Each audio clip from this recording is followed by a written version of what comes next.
Cet établissement est la seule école publique en Afrique du Sud conçue pour les adolescentes enceintes. Les jeunes filles ont entre 13 et 20 ans.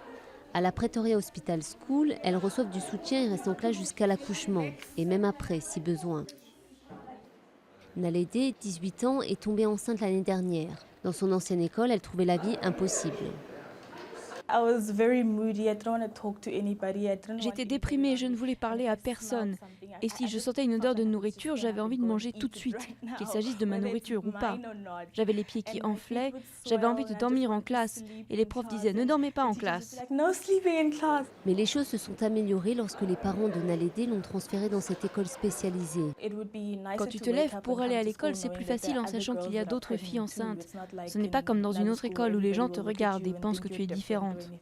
En 2011, en Afrique du Sud, 94 000 jeunes filles scolarisées sont tombées enceintes, soit près de 5% des femmes de 15 à 20 ans.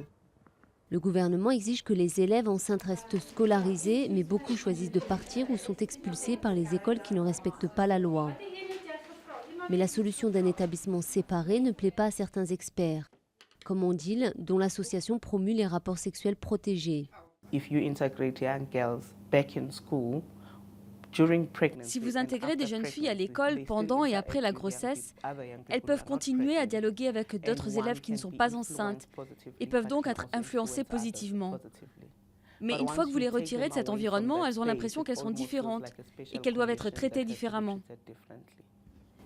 Même à la Pretoria Hospital School, les taux d'abandon sont un problème. Mais grâce à son environnement plus adapté, la plupart des filles réussissent leur examen. L'année dernière, sur les 50 étudiantes en dernière année, 43 ont obtenu leur diplôme et 17 d'entre elles sont parties à l'université.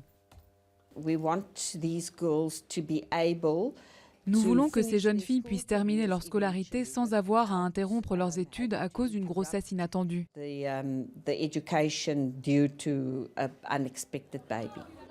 L'école compte une centaine d'élèves, alors que des milliers de jeunes sud-africaines font face à un dilemme. En amont, le gouvernement et les associations font de la prévention depuis des années.